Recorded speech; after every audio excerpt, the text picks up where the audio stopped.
इस लोकसभा चुनाव में भारत का संविधान बड़ा चुनावी मुद्दा है। विपक्ष कह रहा है कि अगर नरेंद्र मोदी तीसरी बार प्रधानमंत्री बने तो बीजेपी संविधान बदल देगी। बीजेपी इन दावों को सिरे से खारिज कर रही है। बीजेपी का दावा है कि कांग्रेस और इंडिया ब्लॉक की पार्टियां संविधान बदलना चाहती हैं। दुनिया भर में भारत के संविधान की बड़ी साख है। इसमें विधायिका, कार्यपालिका और न्यायपालिका की शक्तियों का जिक्र है।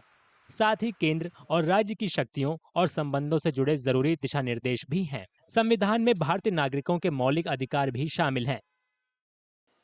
संविधान में उसमें बदलाव का भी प्रावधान है, लेकिन लीगल एक्सपर्ट का मानना है कि इसमें बदलाव करना आसान नहीं है। Doctrine of basic structure says that the basic object of the constitution, what existed at the time of implementing it, cannot be changed, and that was the Keshwanand Bharati judgment also says that the basic structure of the constitution cannot be changed, but other changes, if the parliament thinks fit and if there is a majority which is required as per the constitution, that can be changed, but only radar is that it should not be the basic structure. अनुच्छेद 368 में इस बात का जिक्र है कि संविधान में बदलाव किस तरह किया जा सकता है। ये बदलाव 3 तरह के होते हैं। पहला संशोधन संसद में साधारण बहुमत से किया जा सकता है। दूसरे संशोधन के लिए पूर्ण बहुमत यानी दोनों सदनों की कुल सदस्य संख्या से आधे से ज्यादा सहमत हों तो बदलाव संभव है। साथ ही विशेष बहुमत मतलब दोनों सदनों की कुल सदस्य संख्या का बहुमत और वोटिंग के लिए मौजूद कुल सदस्यों का 2/3 बहुमत चाहिए। तीसरे संशोधन के लिए न केवल विशेष बहुमत चाहिए बल्कि देश के कम से कम आधे राज्यों के समर्थन की भी जरूरत होती है। मौजूदा राष्ट्रपति को पद से हटाने और नए राज्य बनाने के लिए संविधान में तीसरे तरह के संशोधन किए जाते हैं।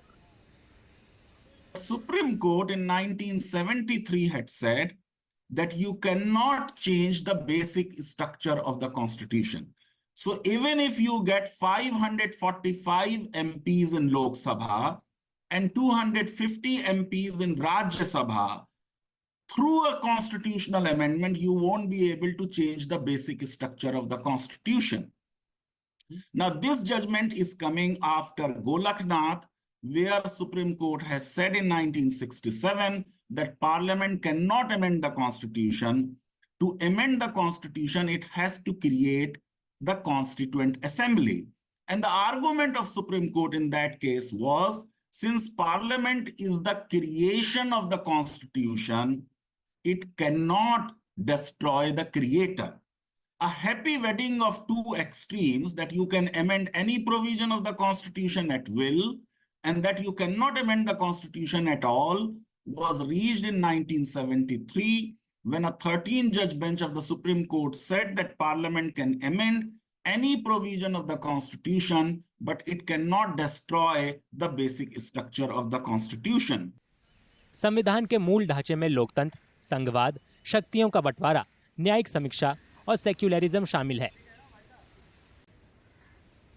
एक्सपर्ट के मुताबिक संसद संविधान के इन मूल सिद्धांतों में कोई बदलाव नहीं कर सकती है। Firstly, for the change of constitution, you require 2/3 majority in both houses of parliament. And Rajya Sabha doesn't change overnight. Rajya Sabha has a process of change, and any party or any group of parties to get 2/3 majority in Rajya Sabha cannot happen with this election. So really speaking, it is completely unrelated.